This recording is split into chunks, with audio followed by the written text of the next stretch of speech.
So you need a bank account and you don't know which one to choose. Well, I made this video just for you. If you're new here, my name is Adrian and welcome to my channel. I'm your real estate insider in Warsaw, Poland. Currently I own 4 rental properties. 3 of them have already been renovated and rented out, and one of them I just bought in Poland, in Warsaw. After renovation, I'm going to be renting that out also. And our journey does not stop there. I'm going to be tackling bigger deals and partnering up with investors. So join our Warsaw Real Estate Investing Club on Facebook. The link is below, and get in touch with me. So I'll have to give you my disclaimer. I'm not a financial advisor and I'm not a lawyer. So please do your own research, and this is just me sharing my experience.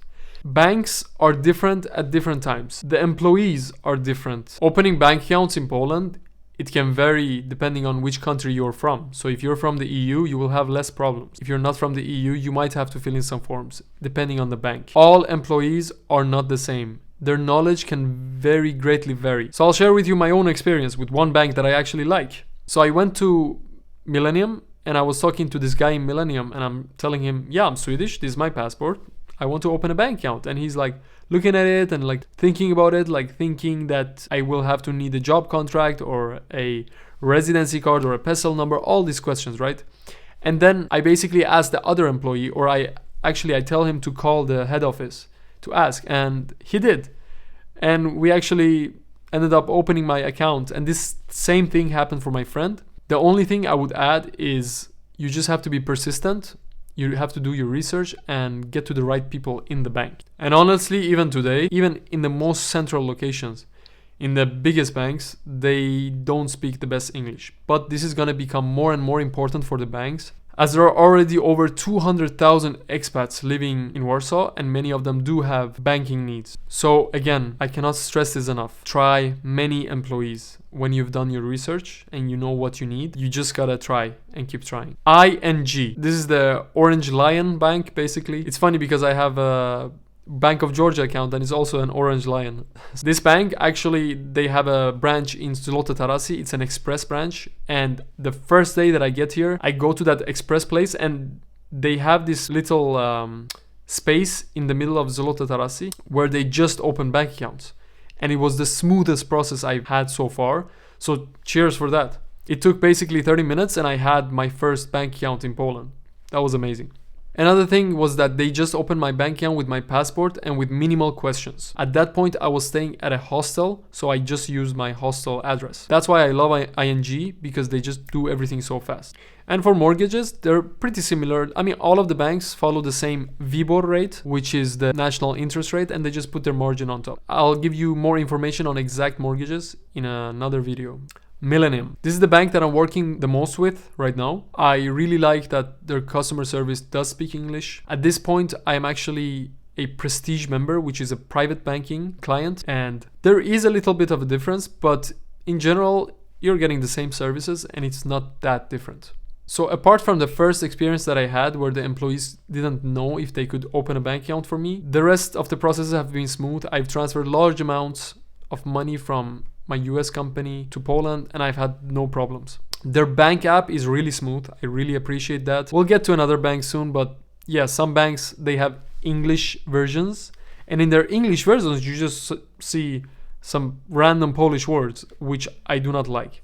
Another thing I really like is that their customer service is really responsive when I message them within the app about something about my account or client or whatever customer service. They might not always give the best answers, but they're quick. That's valuable. And they speak in English. Mbank. This is one of the banks that was leading the way for making their technology new. And I really thought this is going to be an amazing bank, but they actually made me get my residency card before I can apply for an account. So that's a negative for me. And I do have the account now, but I'm not using it as much. And another problem is that in their app, I still see a lot of Polish words in the English version.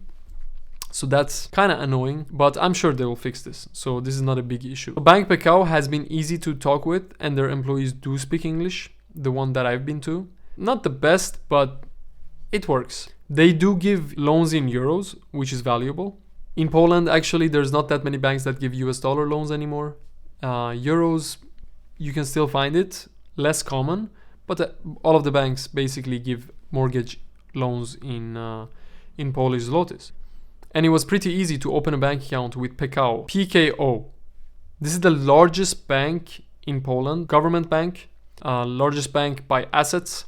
And the thing is, I've had the worst customer service experience with Pekao. Every employee that I talked to, they basically could not speak good English. They just spoke enough for me to open an account. By the way, if you go to Pekao offices, I don't know why, but I always had a feeling that it's just like older Poles that have bank accounts there. But the good thing about Pekao was my landlord, where I'm living currently, has a Pekao account. So I actually opened the account so I can do free instant transfers to him. So that was a big plus for me when I opened it. And they basically opened it without any residency card, just with the passport and my Polish mobile number. So that was great. Another thing that surprised me, again, I'm not a lawyer, I'm not a financial advisor, check this yourself. But with broken Polish, I understood this and I was Google translating there. But the Pekao bank actually has like a max limit on how much loans they can give. So from what I heard, it was 450,000 zlotys, which is not much. I would want to have like higher limits or like buy more expensive real estate. And their interest rate at that point, they told me around 10%, which is too high. Maybe they just gave me the maximum. Of course, it depends on the credit worthiness and on what I'm trying to do and all that, but that's what they told me. So I was not too happy with that, since I already had like 8% with other banks. And you know, I was expecting Pekao, the largest bank, to have the best loans, the best customer service, and it's government owned, so the best interest rate and the down payment and terms. Well, what a surprise. Government is not always the best at providing the best services in the private sector. If you are finding this video useful, consider subscribing and hitting the bell button below so you get notified when I release more videos just like this. BNP Paribas. It's so funny, but this French bank, the first thing I noticed when I walked in to open an account, not only they needed a residency card, not only that, but they also needed a full-time work contract for me to open an account. Like, what? French people, you gotta stop with the bureaucracy, man. Just let people grow and let people be entrepreneurs. This is getting out of hand. I'm gonna get into the mortgage sector with them and see like how they deal with that. But at this point, they have not impressed me. And I would like to work with banks that are more entrepreneur friendly and not bureaucracy focused. Citi. So they have Citi Gold, Citi Gold Private, and Citi. And I'll talk about private banking in a different video.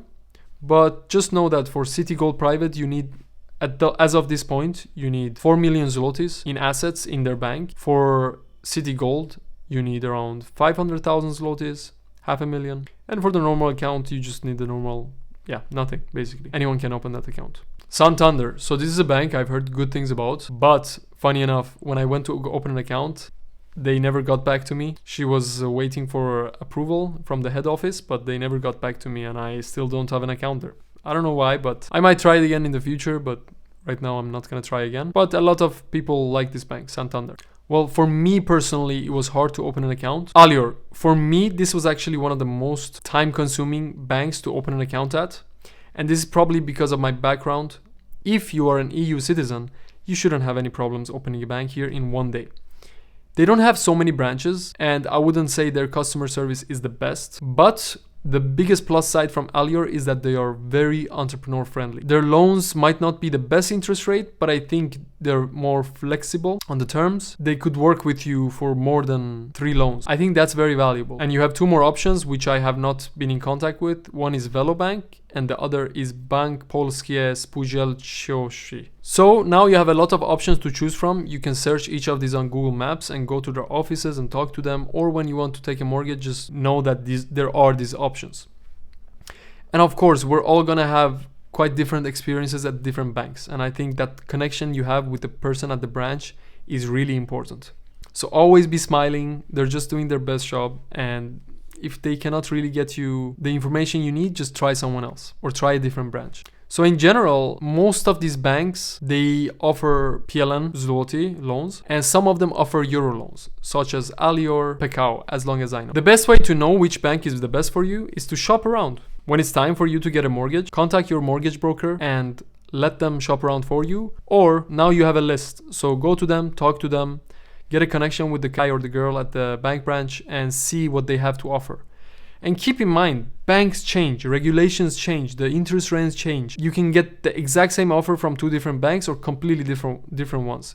And it depends what kind of a relationship you have built with them and what they value as a bank and what kind of internal processes they have.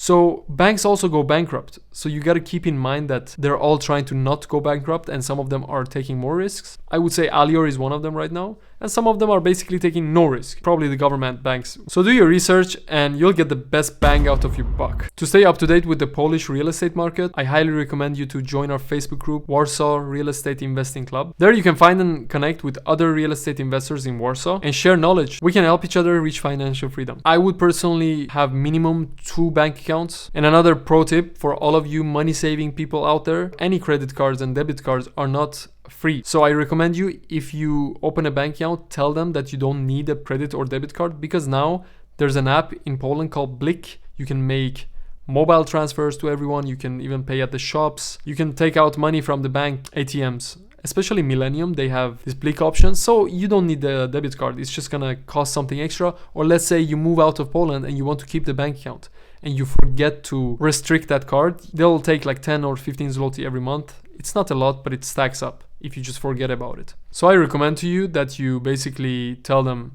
I don't want a debit card. Or if they insist that you have to have this to open a bank account, let them open it for you. And then as soon as the card arrives, just go to the application and restrict it permanently, not temporarily, because that doesn't do the same thing. I've asked this from the customer service. Completely remove the card and you'll have basically your bank account for free. I've made a video on mortgages in Poland. Click right here to watch that one. See you there.